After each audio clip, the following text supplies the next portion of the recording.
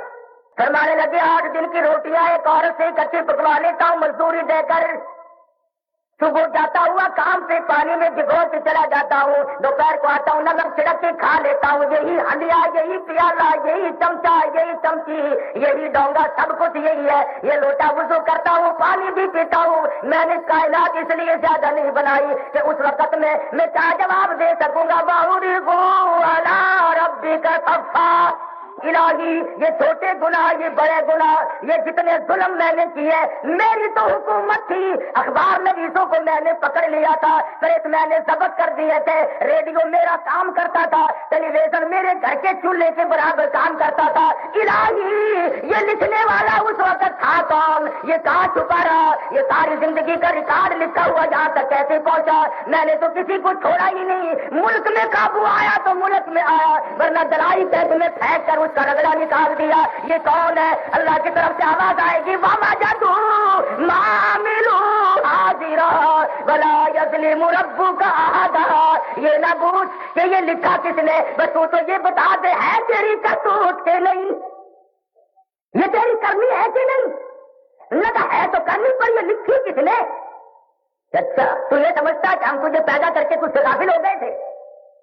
میں نے اقتدار دیا تھا، میں نے حکومت دی تھی، بجائے اسلام سے نفاذ کے محمد عربی صلی اللہ علیہ وسلم نے جس دین کو 1,29,000 صحابہ کرام کی جماعت نے جس کو کانٹوں پہ لیٹ کر، انگاروں پہ لیٹ کر، اپنے بچوں کے چمڑے ادھروا کر، اپنا سب کچھ قربان کر کے جس دین کو اس دنیا میں اجاگر کیا تھا، تم نے اس کو مٹایا۔ صلی اللہ علیہ وسلم کا دیوانہ پروانہ غلام صحابی ہے، فجر کی نماز کے بعد، عصر کی نماز کے بعد فوراً نکل جاتا ہے، بیٹھ کے سبحان اللہ الحمدللہ کی تسبیح نہیں پڑھتا۔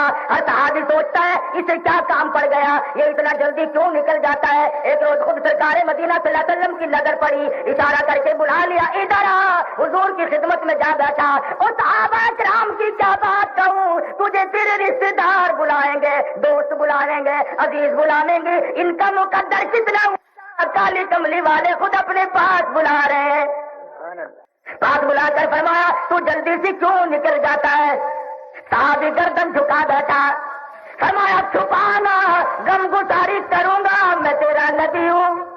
صحابی کی آنکھوں میں آنسو آ گئے، عرض کرنے لگا غریب ہوں، نادار ہوں، کپڑا نہیں، یہ جو تہمت باندھے بیٹھا ہوں میری بیوی کا دوپٹہ ہے، اس کی نماز کو تاخیر ہوتی ہے، میں جلدی سے نماز کے لیے نکل آتا ہوں، اس لیے جلدی جاتا ہوں کہ وہ نماز پڑھ لے۔ سرکار مدینہ کی آنکھوں میں آنسو آ گئے، فرمایا جلدی جا، پہلے تو گھر والی گھر میں بیٹھی ملا کرتی تھی، آج چوکٹ پکڑ کر جھانک رہی ہے۔ اللہ والے اپنے اپنی نماز ادا کر لی، میرا کیوں فکر نہ کیا؟ صحابی نے کچھ نہ بتایا، ننگا ہو بیٹھا، بیوی نے سر پہ کپڑا لے کر نماز ادا کی۔ تیسرے روز حضور صلی اللہ علیہ وسلم نے کچھ غلہ کچھ کپڑا صحابی کے یہاں پہنچا دیا۔ صحابیہ کہنے لگی کیا مدینے کے ہر مسلمان کے گھر میں اتنا کپڑا غلہ پہنچا ہے؟ صحابی کہنے لگا نہیں تو، پھر کہنے لگی ہماری کیا خصوصیت ہے، ہمارے یہاں کیوں آیا؟ صحابی نے مجبوراً بتا دیا پرسوں جو تم مجھ پہ برتی تھی مجھے تاخیر اس وجہ سے ہوئی، سرکار نے پوچھ لیا میں نے بتا دیا، کچھ نہ ہوئی، اب ہمارے گھر میں ڈھیر کے ڈھیر آیا کریں گے۔ حضور کو پتہ لگ گیا ہے، علماء کرام لکھتے ہیں بے ہوش ہو گئی، زمین پہ گر پڑی اور تڑپنے لگی اور کہتی تھی قالت یا لیتنی مت قبل ھذا وکنت نسیا منسیا، اے کاش میں مر گئی ہوتی، میرا دنیا میں نام و نشان نہ ہوتا، مجھے کوئی جانتا پہچانتا نہ ہوتا۔ اے میری غربت، اے میرے دکھوں، مجھ سے گزر کر تم میرے آقا تک پہنچے، انہیں بھی تکلیف ہوئی۔ ایسی حالت میں صحابہ کرام نے دین سے وفاداری کی۔ ارے ہم بھی انہیں کے غلام ہیں۔ اللہ تعالیٰ نے انہیں انکار فرما دیا، ہم تیری لڑکیوں سے شادیاں بھی نہیں کرتے۔ اس کے بعد کہا چلو یہ نہیں مانیں گے، بڑے گرما گرم مسلمان ہیں، ان کو میدان میں لے چلو۔ صحابہ کو وہاں لے جایا گیا اور ایک گرما گرم دیگ پکنی رکھ دی، کھولنے لگی، ایک مسلمان صحابی کو پکڑ کر پکتی ہوئی دیگ میں ڈال دیا۔ ابن حذافہ کہتے ہیں صحابی کی کھال جل گئی، ہڈیاں جل کر کے راکھ ہو گئی، پر جب تک دم میں دم رہا دیگ میں سے برابر کلمے کی آواز آتی رہی۔ اور جو دو باہر مسلمان بچے وہ گھبرائے نہیں، ہائے ہائے ہائے ہائے اب ہمارا نمبر بھی آئے گا، اب ہم بھی مر جائیں گے۔ ابن حذافہ فرماتے ہیں ہم ایک دوسرے کو دیکھ کر مسکرانے لگے، جو شہادت میدان جہاد میں نہ ملی اللہ نے اس کا انتظام یہاں پہ کر دیا ہے، اب ایک دوسرے کی طرف مت دیکھنا، انشاءاللہ حوض کوثر پہ کل ملاقات ہوگی۔ صحابہ کرام نے اور خود سرکار دو عالم صلی اللہ علیہ وسلم نے اس اسلام کے لیے کوئی ایک دن قربانی نہیں دی۔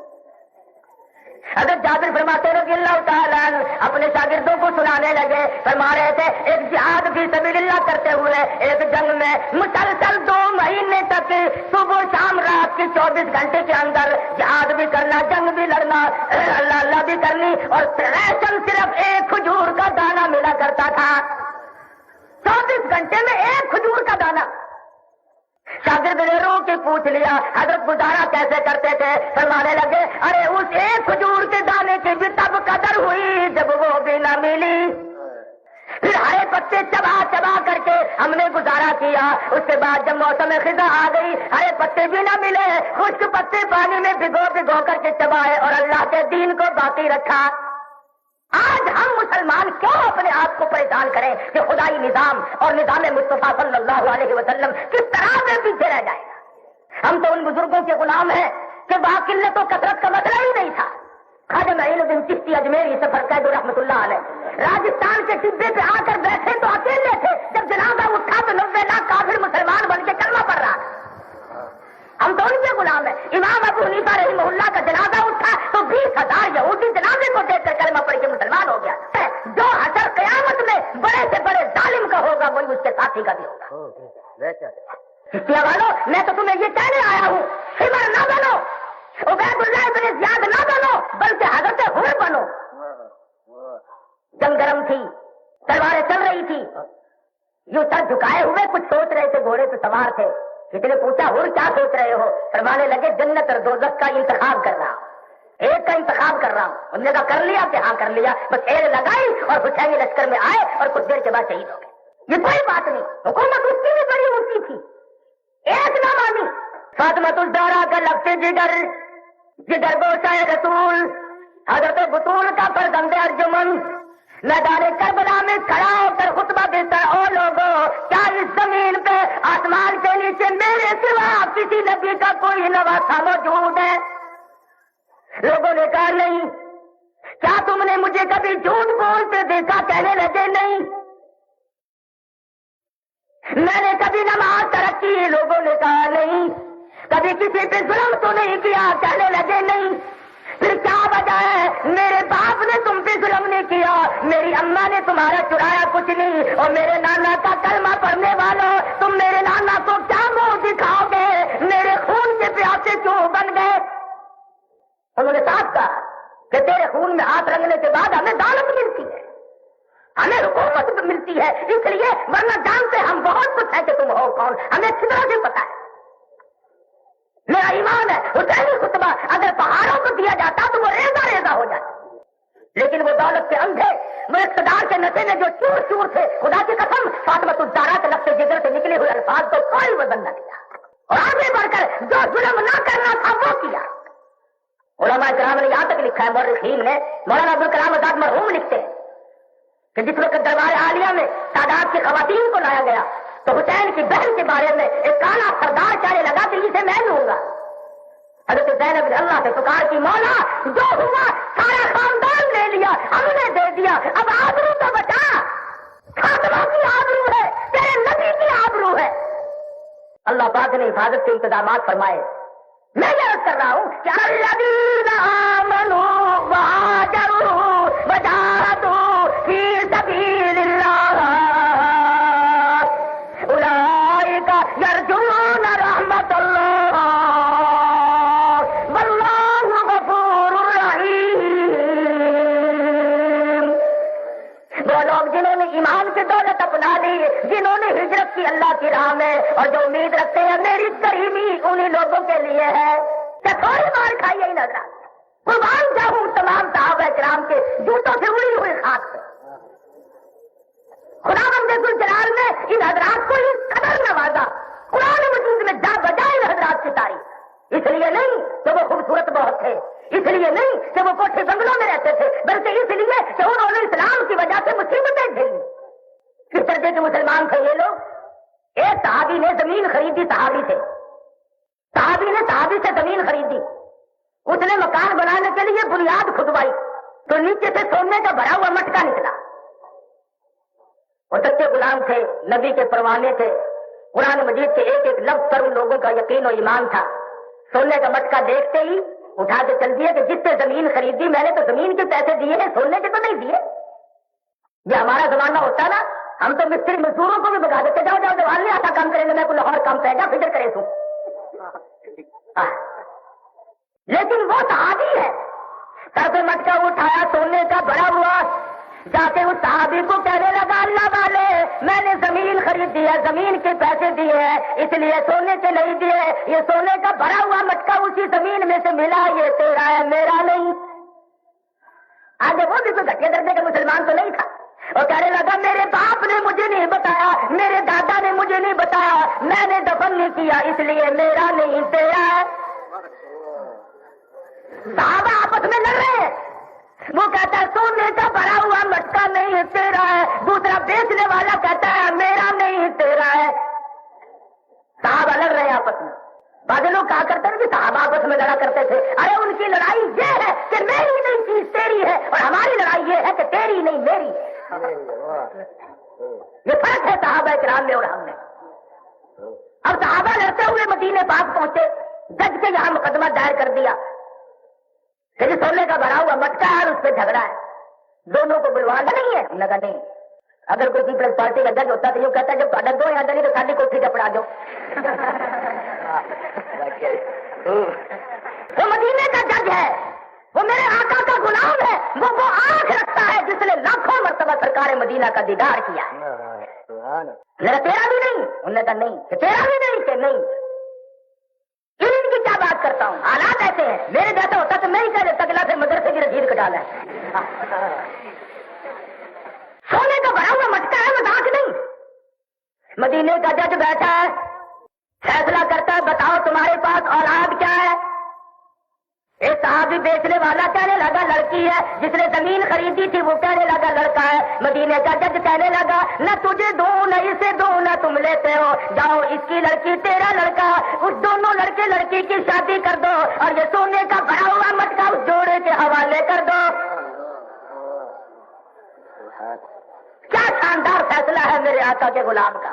ہم یہ چاہتے ہیں کہ چشتیہ منڈی اور باول نگر میں یہی فیصلے ہوں، یہ نہیں کہ ذرا سا کسی کو کوئی غصے ہوا اس نے جا کر کے فوراً کہہ دیا ہے سچو صاحب کو اور فلانے بلڈنگ تو فوراً پھڑو جی، چل بھائی ادھر قتل کر کے عدالت تھانے میں گئے، ادھر گھنٹی کھڑکی، کون صاحب نے میں جی وڈا جچو صاحب ساڈا بندہ کچھ نہیں آخنا وہ بادشاہ مار صاحب ساڈے سر وقت دے ابھی کرسی پہ آیا ہوا بلور قتل ملک میں کیوں نہ ہو گاجر گولے کی طرح 5-6 سال میں آدمی کٹا ہے کس کے دل میں ہے یہ کون بھگتے گا فرمایا ان بطش ربک لشدید جب میں پکڑوں گا تمہیں پتا چلے گا کہ تم کیسے کیسے ظلم کیا کرتے تھے فذرنی ومن یکذب بہذا الحدیث سنستدرجهم من حیث لا یعلمون واملی لهم ان کیدی متین۔ اے میرے نبی جو آپ کو تنگ کرتے ہیں چھوڑو انہیں میرے حوالے کرو، جب میں رگڑ لگاؤں گا پھر ان کو چھڑانے والا کوئی نہیں ہو، پھر ان کو سفارشی بھی نہیں ملیں گے، سفارشی بھی نہیں ملیں گے، پھر کوئی حالات ان کو نہیں ملیں گے۔ علماء کے خلاف نوجوانوں کے ذہن بگاڑے، عادتیں بگاڑی، وہ پریشان کیا کہ یہ مولوی آئے آئے آئے مولوی تو اتنا برا ہے۔ ہمارے ملتان کے ایک وزیر نے تقریر کرتے ہوئے کہا کہ میں ان مولویوں کے پیٹ پھوڑ کر حلوہ نکالوں گا، تو اگلے دن میں نے کہا پھوڑنے کی کیا ضرورت ہے، صبح آ جانا انشاءاللہ یوں نکلایا دے دیں گے، پھوڑ کر حلوہ نکالیں۔ بھلا تم نے کبھی کھلایا ہے؟ ارے تمہارے دروازوں پہ فقیر آتا ہے، کوئی آٹا لے گیا، کوئی روٹی کا ٹکڑا لے گیا، کوئی کپڑا لے گیا، کوئی پیسہ ٹکا لے گیا، یہ جتنے بڑے بڑے ہیں نا ادھر کوئی فقیر اگر چلا گیا کتنے چلنا ہے جو خیرات میں پتا نہیں ہے فلانے ماں صاحب کو چلے فقیر کو ٹکے اور کنجری کا خوش آمدید تھی دیر کر کے آئی ہو ان کے یہاں ایسی روزی نہیں کوئی فقیر کھا کر دعا کہ اللہ تیرا بنا